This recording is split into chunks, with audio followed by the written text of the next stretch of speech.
अस्सलामुअलैकुम, कैसे हैं आप सब। अल्हम्दुलिल्लाह खैरियत से होंगे और हम सब भी खैरियत से हैं। तो पिछली क्लास में हम मुर्गी नज़म पढ़े हुए थे और इसके सवालात के जवाबात, अल्फाज मानी, डैशेस जो है, खाना पूरी वगैरह सब कुछ कर चुके हैं।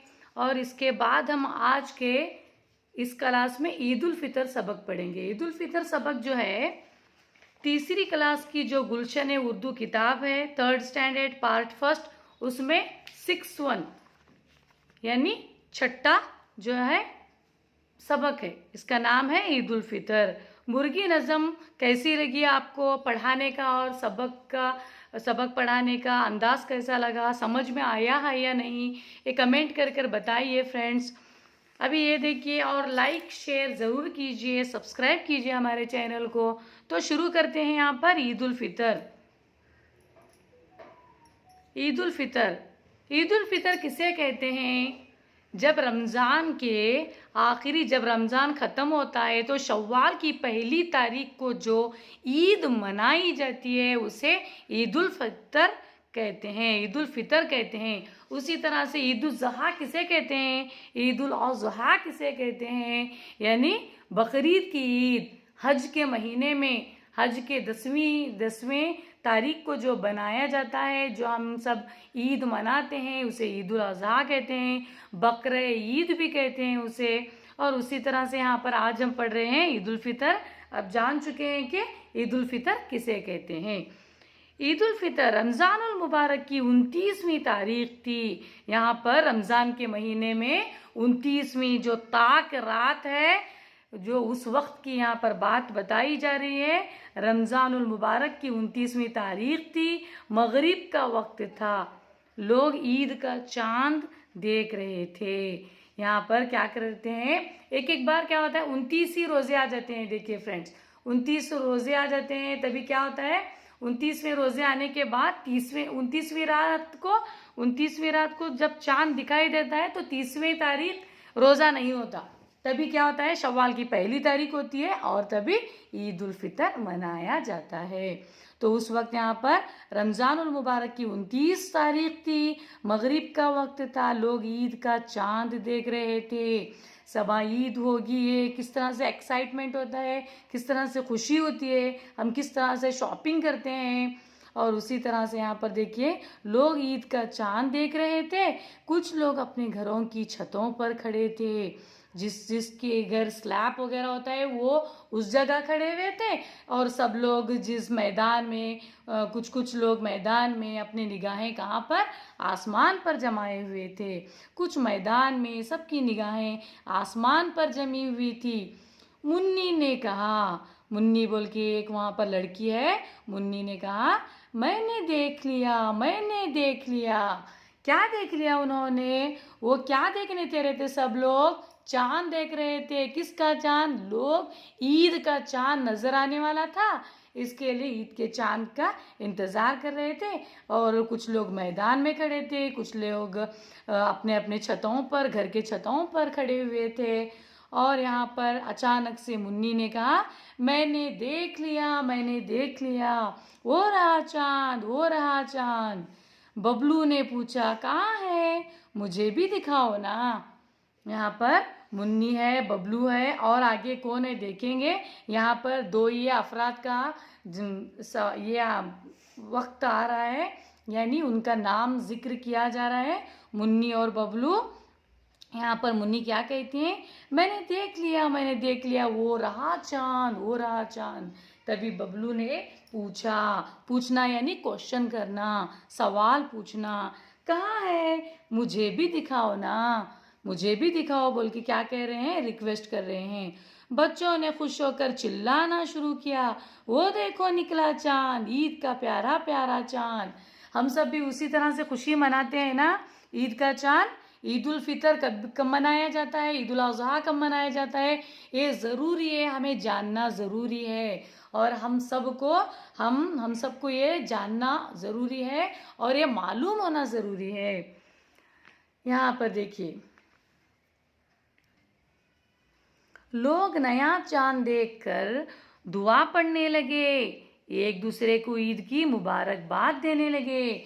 जब चांद नया चांद देखते हैं, नए साल का चांद देखते हैं या तो ईद का चांद देखते हैं तो दुआ लाजमी तौर पर पढ़ी जाती है। नहीं आती है तो हमें मोबाइलों में, दुआओं की किताबों में, मसनून दुआओं की किताबों में देखकर पढ़ते हैं ना, पेरेंट्स पढ़ाते हैं ना आप सभी को। उसी तरह से यहाँ पर देखिए लोग नया चांद देखकर दुआ पढ़ने लगे, एक दूसरे को ईद की मुबारकबाद देने लगे। हम भी वैसे ही करते हैं, हाथ मिलते हैं सबको, ईद का चांद नजर आया, ईद मुबारक, चांद मुबारक, चांद मुबारक कहते हैं ना। उसी तरह से देर रात तक बच्चे खुशी से खेलते कूदते रहे। देर रात यानी बहुत देर तक, आधी रात तक, बहुत देर रात तक बच्चे खुशी से खेलते कूदते रहे। लो सवेरा हो गया यानी सुबह हो गई। आज ईद का दिन है, हर तरफ खूब चहल पहल है, छोटे बड़े सब बहुत खुश हैं। यहाँ पर क्या है, सब ईद की खुशी मना रहे हैं, हर तरफ चहल पहल, गड़बड़ी, हर तरफ ईदगाह जाने की गड़बड़ी होती है। कहाँ जाने की गड़बड़ी होती है? ईदगाह जाने की गड़बड़ी होती है। यहाँ पर सब तरफ, हर तरफ चहल पहल है, छोटे बड़े सब बहुत खुश हैं। सब ने नहा धोकर नए कपड़े पहने, इतर लगाया। आप सब भी लगाते हैं ना? ईद के दिन की किस तरह से एक्साइटमेंट होती है, किस तरह से खुशी मनाते हैं। 8 दिन से ही शुरू कर देते हैं रोज़ा रहने का और शॉपिंग पे चले जाने का, इस तरह से कहते हैं। लेकिन हमें रोज़े के साथ साथ नमाज भी पढ़ना लाजमी है, कुरान भी पढ़ना लाजमी है। अल्लाह की इबादत के लिए हमें अल्लाह ताला हमें दुनिया में भेजा है, इसके लिए हमें हर वक्त अल्लाह ताला की इबादत करना चाहिए, अल्लाह ताला के शुक्र अदा करने वाले बनना चाहिए और बड़ों का, बच्चों का कहना मानना चाहिए बच्चों। और यहाँ पर देखिए बहुत खुश हैं, नहा धोकर नए कपड़े पहने, इतर लगाया। बच्चों की खुशी का क्या कहना, रंग बिरंगे कपड़े और चमकीली टोपियां पहने हुए हैं। कौन टोपियां पहनते हैं, लड़कियां या लड़के? लड़के हैं ना। लड़के आदमी लोग क्या करते हैं, चमकीली टोपी पहने हुए हैं, अपने कपड़े एक दूसरे को दिखाते फिर रहे हैं। वो खुशी होती है ना, यहाँ पर मेरे कपड़े देखो, मुझे अच्छे लग रहे हैं ना, मैं कितने अच्छे से रेडी हूँ, इस तरह से रेडी हुई हूँ, हुआ हूँ, इस तरह से हम बताते हैं। हंस हंस कर एक दूसरे से बातें कर रहे हैं, ईद की मुबारकबाद दे रहे हैं। लड़कियां भी बहुत खुश हैं, हर तरफ खुशी है, लड़के भी खुश हैं, लड़कियां भी खुश हैं, आदमी लोग भी खुश हैं, औरतें भी खुश होती हैं, हर तरफ खुशी का माहौल है। नए नए चमकीले कपड़े और रंग बिरंगी चूड़ियां पहनी हुई हैं। रंग बिरंगी चूड़ियां कौन पहने हुए हैं? लड़कियां। और चमकीली टोपियां कौन पहने हुए हैं? लड़के। हाथों में मेहंदी सजी हुई है। हाथों में मेहंदी कौन लगाते हैं? लड़कियां, औरतें लगाती हैं। लड़कियां भी बहुत खुश हैं, नए नए चमकीले कपड़े और रंग बिरंगी चूड़ियां पहनी हुई हैं, हाथों में मेहंदी सजी हुई है। ईद की नमाज का वक्त हो गया। कि कहा किसका वक्त हो गया? नमाज का। कौन सी नमाज का? ईद की नमाज का। कौन सी ईद मना रहे हैं? ईद उल फितर मनाया जा रहा है। ईद उल फितर की नमाज का वक्त हो गया। शीर कुरमा खाकर बच्चे भी बड़ों के साथ ईदगाह पहुंचे।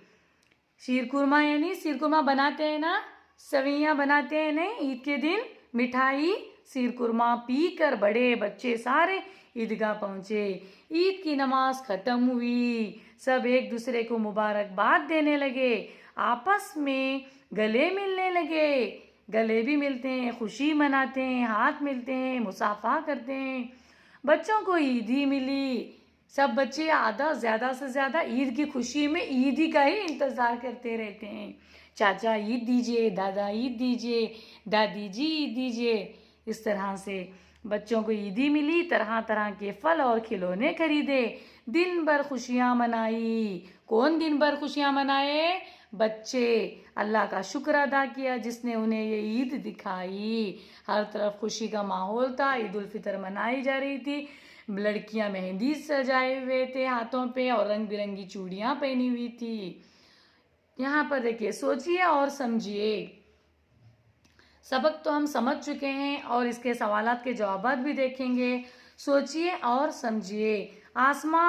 आसमान यानी फलक, आसमान के ऊपर क्या कर रहे थे उन्होंने, ईद के चांद का इंतजार कर रहे थे। आसमान, फलक, आकाश।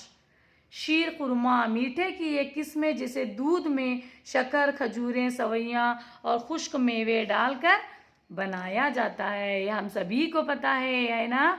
सबके घरों में ईद मनाई जाती है तो शीर खुरमा तो ऑफकोर्स बनता ही है, लाजमी तौर पर बनता है। शीर यानी दूध यानी मीठा, शीर यानी दूध, खुरमा यानी खजूर, शीर खुरमा।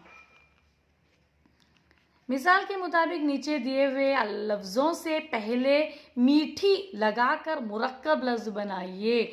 दो अल्फाजों को मिलाकर जो लफ्ज़ बनता है उसे मुरक्कब कहते हैं। उसी तरह से मिसाल के तौर पर दिया गया है मीठी जमा जुबान, मीठी जुबान। यहाँ उसी तरह से मीठी जमा नींद, नींद यानी मीठी नींद। यहाँ पर क्या हुआ, मीठी नींद। यहाँ पर हमें मीठी नींद तो ऑलरेडी दिया गया है तो नींद लिखेंगे। उसी तरह से यहाँ पर क्या लिखेंगे, मीठी। यहाँ पर क्या लिखेंगे, बातें, मीठी बातें जमा बातें तो मीठी बातें। मुरक्कब लफ्ज क्या बन रहा है यहाँ पर, मीठी बातें। यहाँ पर मीठी जमा ग़िज़ा, ग़िज़ा मीठी ग़िज़ा। मुरक्कब लफ्ज़ क्या बन रहा है, मीठी ग़िज़ा। तो यहाँ पर मीठी जमा आवाज़, मीठी आवाज़। यहाँ पर तो बन गया मीठी नींद, मीठी ज़ुबान, मीठी बातें, मीठी ग़िज़ा, मीठी आवाज़।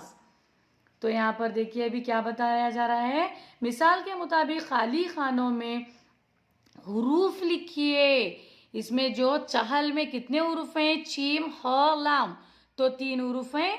तो यहाँ पर चहल पहल या दूसरा लफ्ज बनाना चाहिए। जैसे यहाँ छोटे तो यहाँ पर बड़े दिया गया है, तो यहाँ पर बे ड़े ए तो हो गया बड़े। रंगा रंग, तो यहाँ पर रंगा दिया गया है तो हमें यहाँ पर क्या लिखना चाहिए, रंग। रंग का र, नून का नून, ग़ाफ, रंग। उसी तरह से सजी धजी, ये धजी को हमें खोल कर लिखेंगे, दौल ह जीम ई। यहाँ पर फिर एक कॉलम को आना ज़रूरी था क्योंकि जीम आता है, दौल है 2 चश्मे वाला ह, जीम ई, धजी। समझ में आ रहा है ना फ्रेंड्स। देखिए इन अल्फाज के नीचे उनके अज़दाद लिखिए। आसमान, ज़मीन, यहाँ पर क्या आना चाहिए, आसमान का ज़िद क्या है, ज़मीन। शुरू, ख़त्म, नया, पुराना, दिन, रात, खुशी, गम, हंसना, रोना, खरीद, फरोख्त, फरोख्त। आसमान, ज़मीन, शुरू, ख़त्म, नया, पुराना, दिन, रात, खुशी, गम, रोना, हंसना, रोना, खरीद, फरोख्त। तो आगे देखिए यहाँ पर क्या दिया गया है, सबक में आपने नया चांद पढ़ा है, इसी तरह लफ्ज़ नया लगाकर कुछ चीज़ों के नाम लिखिए। तो यहाँ नया चांद, यहाँ पर नया घर, नया कपड़ा, नया मकान, नया दुकान बना सकते हैं। देखिए नया मकान, नया काम, नया दुकान, नया कपड़ा। इस तरह से हमारे मश्क़ें हल हो चुकी है। आप सबको हमारा पढ़ाने का अंदाज़ कैसा लगा ज़रूर बताइए और लाइक कीजिए फ्रेंड्स। आप सबके लाइक का, कमेंट का मुझे इंतज़ार रहेगा। आपका एक लाइक, कमेंट और सब्सक्राइब करने से मुझे बड़ी ही मोटिवेशन मिलेगी और आगे के असबाक भी हम पूरी तरह से अच्छी तरह से मुकम्मल तौर पर पढ़ेंगे। और आने वाला लेसन है रोबोट, ये भी अच्छी तरह से पढ़ेंगे। हमारे चैनल को लाइक, शेयर, सब्सक्राइब कीजिए। पढ़ाने का अंदाज़ कैसा लगा बताइए, ज़रूर कमेंट कीजिए फ्रेंड्स। मुझे आपके कमेंट का, लाइक का, सब्सक्राइब करने का इंतज़ार रहेगा। जज़ाकल्लाहु खैर। अल्लाह हाफ़िज़ फ्रेंड्स, अल्लाह हाफ़िज़।